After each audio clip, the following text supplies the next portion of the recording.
नमस्कार, मुद्दा देख रहे हैं आप। मैं हूं आपके साथ रेशु त्यागी। केंद्रीय गृह मंत्री अमित शाह ने कहा कि देश के 472 जिलों में नशे का जाल फैला हुआ है। हमने 2 साल के अथक परिश्रम के बाद सर्वे और कई रिपोर्ट के आधार पर जिलों में मैपिंग कर ड्रग्स की आपूर्ति के मार्गों की पहचान की है और इसके तहत बड़ी मात्रा में जब्ती भी की गई है। लोकसभा में बुधवार को देश में मादक पदार्थों दुरुपयोग की समस्या और इस संबंध में सरकार की ओर से उठाए गए कदम पर हुई लंबी चर्चा का जवाब देते हुए केंद्रीय मंत्री शाह ने लोकसभा में ऐलान किया कि नशे की तस्करी के पीछे कितना भी बड़ा अपराधी हो, आने वाले 2 साल में वो जेल की सलाखों के पीछे होगा। अमित शाह ने कहा कि पाकिस्तान से अभी कोई कारोबार नहीं हो रहा है, ऐसे में सरहद से होकर नशीले पदार्थ नहीं आते हैं, लेकिन ड्रोन के जरिए ये देश में आते हैं, सुरंग बनाकर और बंदरगाहों के रास्ते आ रहे हैं। इन नए तरीकों से निपटना होगा। अमित शाह ने कहा, नशा मुक्त भारत मोदी सरकार का संकल्प है। उन्होंने कहा कि 3 साल पहले 4 स्तरीय एन कोड की स्थापना की गई है। जिले से लेकर केंद्र तक समितियां बनाई हैं। 60 से 70% ड्रग्स समुद्री रास्ते और एयरपोर्ट से आता है। इसके लिए टास्क फोर्स बनाई गई है। सीमा सुरक्षा बल, असम राइफल्स, एसएसबी को मामले दर्ज करने का अधिकार दिया गया है। अमित शाह ने कहा कि अपनी नस्लों और देश को बचाने के लिए केंद्र और राज्यों को मतभेद भुलाकर इसके खिलाफ एकजुट होना होगा। जो देश हमारे देश में आतंकवाद को बढ़ावा दे रहे हैं, वो ड्रग्स से होने वाले मुनाफे का इस्तेमाल उसी के लिए कर रहे हैं। इस गंदे पैसे की मौजूदगी अर्थव्यवस्था को भी खोखला कर देती है।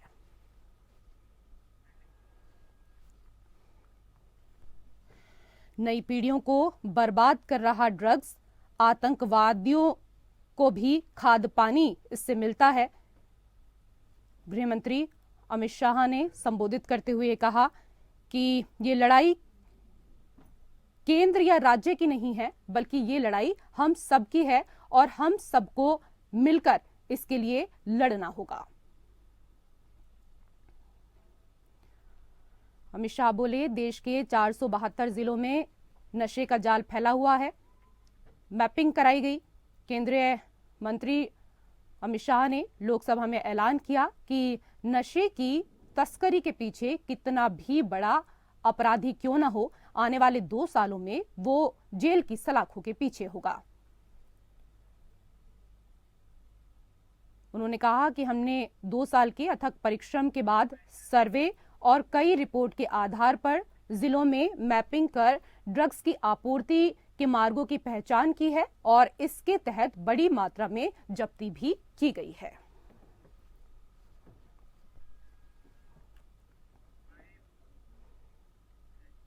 और इसी विषय को लेकर आज हम चर्चा करेंगे। चर्चा करने के लिए 3 खास मेहमान पैनल में हमारे साथ इस वक्त जुड़ चुके हैं। हमारे साथ पूर्व आईपीएस ऑफिसर वेद भूषण जी जुड़ चुके हैं। बहुत बहुत स्वागत है आपका सर। हमारे साथ मुस्कान फाउंडेशन से भारत भूषण जी जुड़ चुके हैं। आपका भी बहुत बहुत स्वागत हमारे खास कार्यक्रम में। और हमारे साथ नशा मुक्ति विशेषज्ञ डॉक्टर सजीला मैनी भी जुड़ चुकी हैं। नमस्कार मैम, आपका भी बहुत बहुत स्वागत। वेद भूषण जी, पहला सवाल मेरा आपसे है, ड्रग का कारोबार और नशा वृत्ति कानून व्यवस्था के लिए चुनौती है, लेकिन काफी मेहनत और फोकस के बाद भी इसे नियंत्रित नहीं किया जा सका है। इसके क्या कुछ कारण हैं?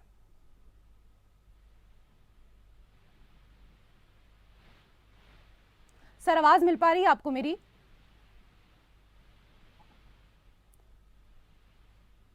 सर, आवाज मिल पा रही है आपको मेरी? चलिए, आवाज शायद नहीं पहुंच पा रही है हमारी। भारत भूषण जी भी हमारे साथ जुड़े हुए हैं। सर, आपको मेरी आवाज मिल पा रही है? हाँ जी जी सर, मेरा सवाल आपसे ये कि ड्रग्स से समाज को क्या नुकसान है वह तो दिख रहा है, लेकिन समाज में कई स्तर पर ये ट्रेंड बन गया है। इसके लिए सिर्फ सरकारी प्रयास से इसे रोक पाना मुश्किल है। समाज के स्तर पर इसको किस तरीके से ठीक किया जाए? नमस्ते। और आपका बहुत बहुत शुक्रिया कि आपने मुझे इस बात के लिए मौका दिया है। और ये एक बहुत ही सीरियस और अहम सवाल है आज के युग में, और जी। खास करके भारत में। हिंदुस्तान ने करीब 2-3 साल पहले एक सर्वे करवाया था जिसका नाम टोटल एक्सटेंट कितना है, कौन सा नशा करते हैं, ये भारत सरकार के एवं कल्याण मंत्रालय ने एम्स के साथ मिलकर करवाया था और हर स्टेट में करवाया है। उस सर्वे का मतलब ये था कि हमें देखना था कि आज हिंदुस्तान में कितने लोग नशा करते हैं, कौन से लोग नशा करते हैं, सुविधा क्या है। इसमें ये पाया गया था कि करीब 16 करोड़ लोग नशा करते हैं हिंदुस्तान में। उनमें से करीब 7 करोड़ 86 लाख ऐसे लोग हैं जिनको इमीडिएट इलाज की जरूरत है जी। और अगर हिंदुस्तान में ये देखा जाए तो करीब हम साल में 3,30,000 लोगों का इलाज करते हैं। हमारे पास जो पीड़ित लोग हैं वो 7 करोड़ 86 लाख हैं और इलाज हम कर पा रहे हैं सरकार की तरफ से मिलके, प्राइवेट साइकेट्रिस्ट की मदद से, एनजीओ की मदद से 3,30,000 है। तो गैप बहुत बड़ा है। हिंदुस्तान की सरकार बहुत बढ़िया तरीके से प्रयास कर रही है कि हम लोगों का नशे पे रोकथाम कर पाएं, लोगों का इलाज कर पाएं और जो लोग इलाज के बाद सही हैं आपने उनको कहा, सरकार तो काफी पाएं। कोशिश कर रही है, सरकार काफी प्रयास कर रही है, लेकिन कहीं ना कहीं लोगों को भी जागरूक होना पड़ेगा। इस दौरान अवेयर होने की बहुत ज्यादा जरूरत है। डॉक्टर सजीला, जिस तरह के केस नशा मुक्ति केंद्रों में आते हैं उसमें सबसे ज्यादा किस तरह के ड्रग लेने वाले केस होते हैं और उनका नशा छुड़ाने में किस तरह की चुनौतियां आपके सामने आती हैं?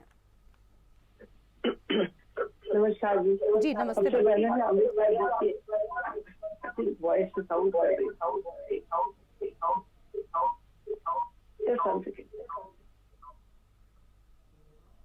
आप आवाज सुन पा रही है मेरी? जी जी, मैं आपकी आवाज सुन पा रही हूँ। सबसे पहले मैं एक चीज बोलना चाहूंगी कि सबसे पहले मैं अमित शाह जी को इस चीज से कॉन्ग्रेचुलेट करना चाहूंगी। बहुत अच्छा अहम मुद्दा है ये, क्योंकि जब तक हम सप्लाई को खत्म नहीं करेंगे हम किसी तरीके से किसी मुकाम पे नहीं पहुंच सकते। हिंदुस्तान के अंदर बहुत ज्यादा जो हम देखते हैं, मैं गंगाराम हॉस्पिटल में सीनियर कंसल्टेंट हूँ, हम देखते हैं यहाँ पे ड्रग्स का इतना ज्यादा चलन बढ़ गया है कि आप पूरे हिंदुस्तान के अंदर देखिएगा मैक्सिमम लोग स्मोकअप कर रहे हैं। बहुत बहुत वाइडली अवेलेबल है। अगर छोटे से ड्रग की बात करें कि अगर हम करें गांजा की बात, तो गांजा भी बहुत ज्यादा अवेलेबल है। लोग आजकल सिगरेट के अंदर भर भर के गांजा को पी रहे हैं। फिर बड़े बड़े नशे आते हैं, ओपियाइड का नशा आता है, सेडेटिव लेते हैं लोग, फिर पार्टी ड्रग्स करते हैं। बहुत बड़ा स्पेक्ट्रम है ड्रग्स का। पर सबसे पहले इस चीज का बहुत अच्छा है जो ये जो अभी जो मुहिम चलाई है कि हम इसकी सप्लाई को रोकें, क्योंकि इतनी ज्यादा अवेलेबिलिटी है, कहाँ से मिलता है। कि हमारे पास एक चीज देखी गई है हमारे सेंटर के अंदर कि जो एज ऑफ अपटेक है, जो बच्चे शुरू कर रहे हैं वो धीरे धीरे कम होते जा रहे हैं। पहले बच्चे होते थे 17-18 साल में आते थे, 20 के आते थे, आजकल 10-10 साल के छोटे छोटे बच्चे आ रहे हैं। 8 साल का बच्चा नशा कर रहा है, 7 साल का बच्चा नशा कर रहा है। मैं अस्पताल के अलावा बहुत ज्यादा CSR वर्कशॉप भी करती हूँ। CSR वर्कशॉप का मतलब है हम कम्युनिटी के अंदर जाते हैं। तो कम्युनिटी के अंदर देखा है छोटे छोटे बच्चे जिनको दवाई देने में डर लगता है। 8 साल का बच्चा लगभग सब तरह के नशे कर रहा है, सोल्यूशन को सूंघ रहा है, वो स्मैक भी पी रहा है, वो गांजा भी ले रहा है, वो चरस भी ले रहा है। कहाँ से पैसे आते हैं, कहाँ से वो नशे की पूर्ति करता है, कैसे वो अपने नशे का पोषण कर रहा है, और उसकी ग्रोथ अगर वो 10 साल का है या 16 साल का है तो कम से कम 8 साल का 10 साल का लगता है, उसकी ग्रोथ वहीं से है जो है खत्म हो जाती है।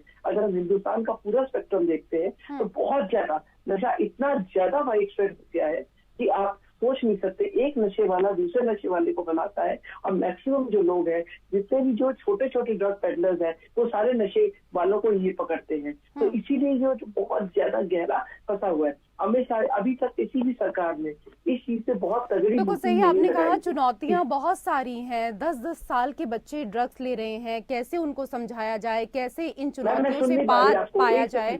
बिल्कुल मैम, मैं सवाल अब भारत जी से करूंगी। आपको हम सुन चुके हैं पूरी तरीके से। भारत जी, ड्रग की तस्करी में जिस तरह से नई नई तकनीक और तरीके अपनाए जा रहे हैं उससे ज्यादा चिंता होती है, क्योंकि इसमें पढ़ा लिखा वर्ग भी शामिल है। वह उसे नशा नहीं, उस बाजार की दृष्टि से देखता है। जी, तस्करी में कई तरीके के जो पुराने तरीके हैं उनको भी इस्तेमाल कर रहे हैं, और आज की डेट के जो नए मेथड हैं, जैसे डार्क नेट एक ऐसा वो है, ऑनलाइन आप ड्रग्स मंगवा सकते हो और आपकी delivery door to door delivery है। उसमें कोई बीच का मतलब पता नहीं चलता कि कौन ड्रग्स बेच रहा है, किसके लिए ड्रग्स आ रहा है। और एक उदाहरण मैं और देता हूं आपको, जो पुराने तरीके हैं उसमें मान लो एक बस्ती है दिल्ली में, जे कॉलोनियां जितनी भी हैं उसमें बहुत सारा नशा बिकता है पुराने तरीके से, कि आप छोटा सा उसको पैकिंग करो, जिसको हम पुड़िया कहते हैं। एक पेडलर करीब 3 लाख 4 लाख 5 लाख का नशा रोज का बेचता है, एक पेडलर। और उस बस्ती में मान लो 10-12 पेडलर हैं, तो आप लगा सकते हो 50-60 लाख का नशा एक बस्ती में जी। और अगर इस तरीके की दिल्ली में बहुत सारी बस्तियां, तो आप उसको मल्टीप्लाई कर लो। दुख इस बात का है कि हम इतने बड़े पैमाने पे भारत सरकार के 5 कार्यक्रम हैं, जिसका स्कीम का नाम है ministry of social justice and empowerment, government of India का। स्कीम का नाम है national action plan for drug demand reduction, nap DDR। उसमें 5 तरीके के प्रोग्राम है। एक नशा मुक्ति है, जिसको इंटीग्रेटेड रिहेबिलिटेशन सेंटर कहते हैं इलाज के लिए। एक का नाम है ODIC, outreach and drop in centre, जो कम्युनिटी में अवेयरनेस कर रहा है। एक का नाम है community based peer lead intervention. और एक नया प्रोग्राम आया है, करीब 500 डिस्ट्रिक्ट डी एडिक्शन सेंटर खोले हैं इस बार जी। 500 डी एडिक्शन सेंटर में ये तीनों कंपोनेंट जोड़ दिए हैं, CPLI भी, कम्युनिटी बेस्ड पीयर लीड भी, ODIC भी, आउटरीच ड्रॉप इन सेंटर, ये कम्युनिटी के काउंसलिंग सेंटर हैं, OPD है। और तीसरा इलाज का, जिसको इंटीग्रेटेड रिहेबिलिटेशन सेंटर कहते हैं। लेकिन ये हिंदुस्तान की जो पॉपुलेशन है, हिंदुस्तान का जो एरिया है, उस हिसाब से ये बहुत बड़े नहीं हैं।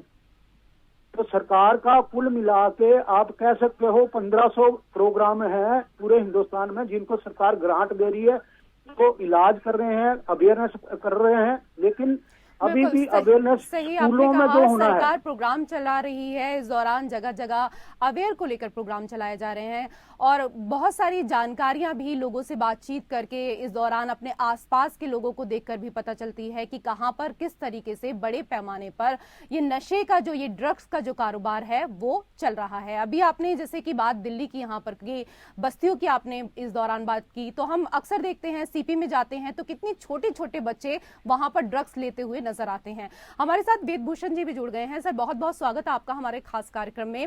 सर, मेरा सवाल पहला आपसे ये कि ड्रग का कारोबार और नशा वृत्ति कानून व्यवस्था के लिए चुनौती है, लेकिन काफी मेहनत और फोकस के बाद भी इसे नियंत्रित नहीं किया जा सका है। इसके क्या कुछ कारण हैं? देखिए, 80s के दौरान में जब बिल्कुल चरम पर नारकोटिक्स था, तमाम दिल्ली नशे का व्यापार बन चुकी थी, हर गली कॉर्नर में स्मैक जो होती है बेची जा रही थी, लोग उसका सेवन कर रहे थे। तो सरकार ने उस टाइम, तत्कालीन सरकार ने एक ऑर्डिनेंस लाए थे, NDPS ऑर्डिनेंस। उसके तहत जो बड़े ड्रग्स के डीलर थे उन पर कार्रवाई की गई थी। उसके बाद में एक पार्लियामेंट से एक्ट बनाया गया, NDPS एक्ट, जो बड़ा ड्रकोनियन एक्ट बोलते हैं, जिसमें छोटी सी मात्रा पकड़े जाने पर बेल का प्रोविजन तक नहीं है और फांसी तक की सजा का प्रोविजन है। उसके बावजूद भी, तमाम नकेल कसने के बावजूद भी इस तरफ बहुत ज्यादा कामयाबी नहीं हो पाई है। इसलिए जो कल का जो वक्तव्य है, जो गृह मंत्री जी ने पार्लियामेंट में दिया है, क्योंकि अब ये बात आगे जा चुकी है, अब ड्रग्स का कारोबार नार्को टेररिज्म की तरफ जा रहा है, जो कि देश की जो हमारी राष्ट्र जो इंटीग्रिटी है उसके लिए खतरा है, हमारे देश के लिए खतरा बन चुका है, क्योंकि ड्रग्स का पैसा डाइवर्ट किया जा रहा है, देश के खिलाफ इस्तेमाल करने के लिए, टेररिज्म फैलाने के लिए इस्तेमाल किया जा रहा था, जो कि बहुत ही चिंता की बात है। जहां तक कंजम्पशन का सवाल था, वो तो एक विक्टिम तक होता है, केवल कुछ लोग उसके अफेक्टेड हो सकते हैं या सोसाइटी का बहुत बड़ा पार्ट अफेक्टेड हो सकता है।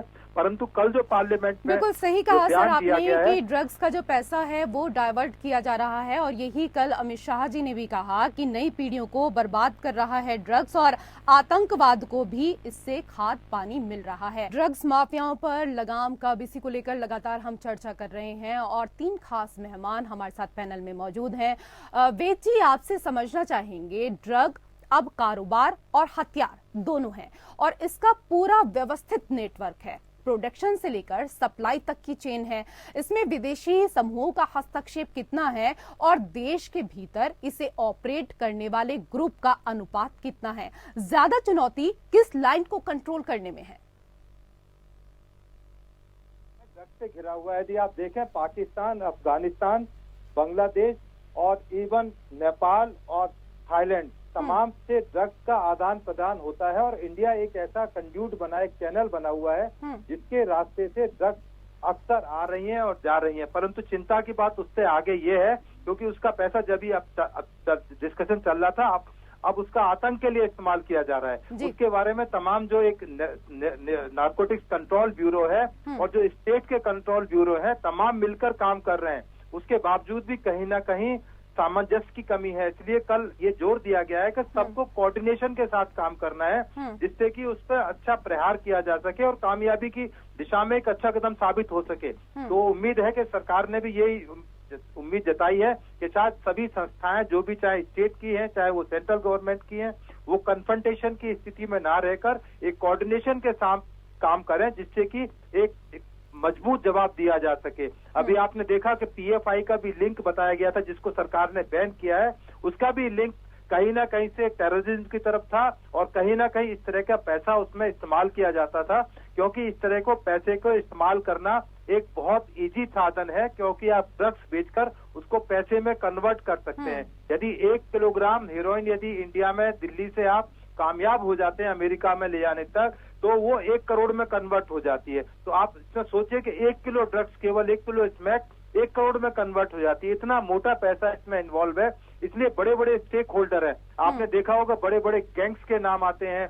मैक्सिको एक कंट्री है जहां पर पूरा सिस्टम ही पूरा ड्रग्स के ऊपर है। उनके प्रेसिडेंट को ड्रग्स की वजह से मार दिया गया था। तो इस दिशा में चिंता सरकार की बिल्कुल वाजिब है। इस तरह के कदम सही उठाए आपने जाने कहा चाहिए, सर कि जिससे कि कोऑर्डिनेशन इस पर जो है प्रहार किया जा सके। बिल्कुल सही आपने कहा, कोऑर्डिनेशन जो है वो बहुत जरूरी है। और कल अमित शाह जी ने भी कहा कि यह लड़ाई केंद्रीय राज्य की नहीं है, बल्कि ये हम सबकी लड़ाई है और इसके लिए हम सबको मिलकर आगे आना होगा।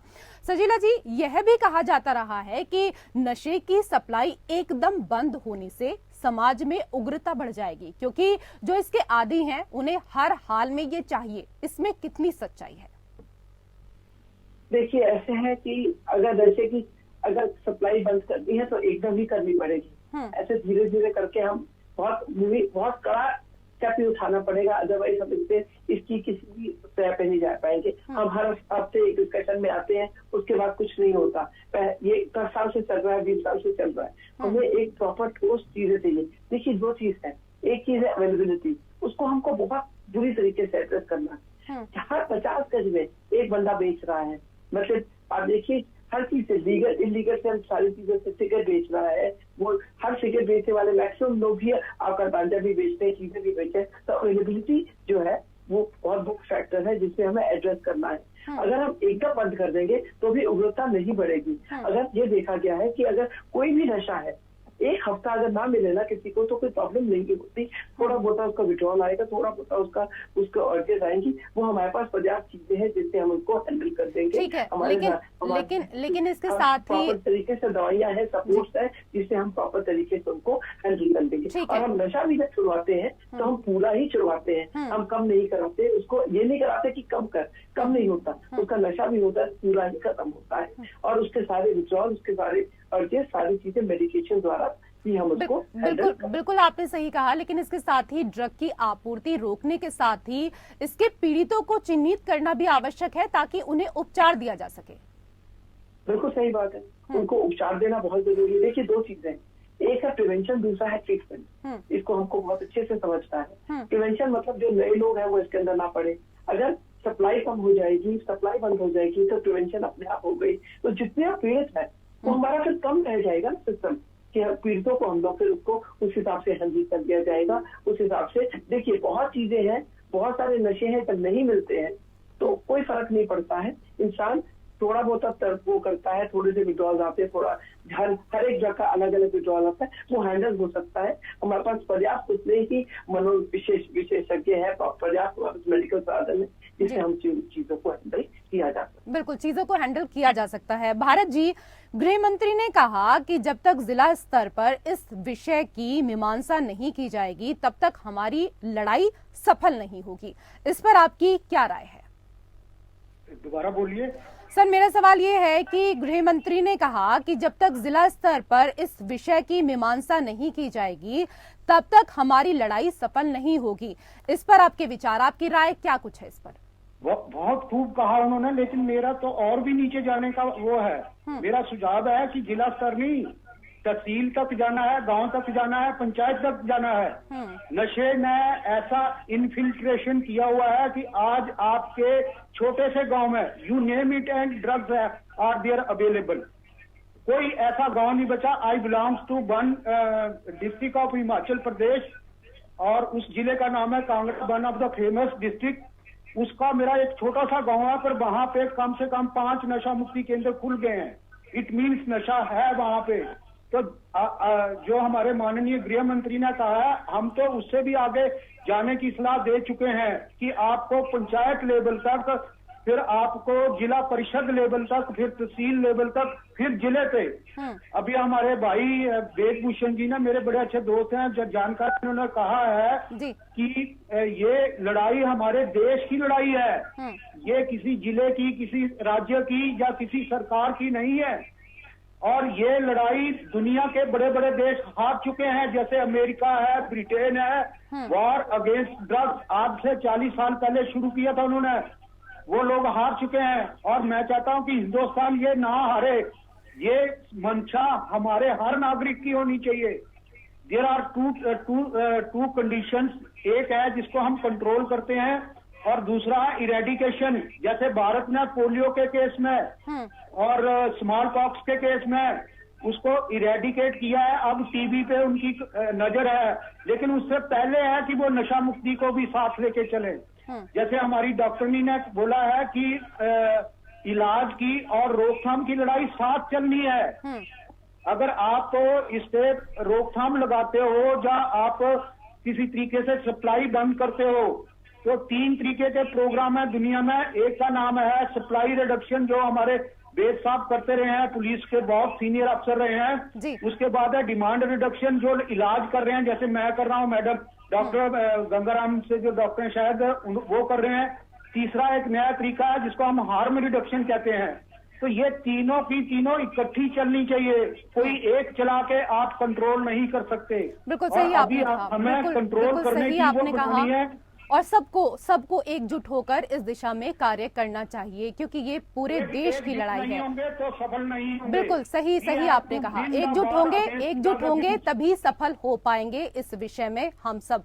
बहुत बहुत शुक्रिया आप तीनों मेहमानों का इस खास चर्चा में हमारे साथ जुड़ने के लिए। तो अमित शाह ने कहा कि देश को बचाने के लिए केंद्र और राज्यों को मतभेद भुलाकर इसके खिलाफ एकजुट होना होगा। जो देश हमारे देश में आतंकवाद को बढ़ावा दे रहे हैं, वो ड्रग्स से होने वाले मुनाफे का इस्तेमाल उसी के लिए कर रहे हैं। इस गंदे पैसे की मौजूदगी अर्थव्यवस्था को भी खोखला कर देती है। और इसी के साथ मुद्दा में फिलहाल इतना ही। नमस्कार।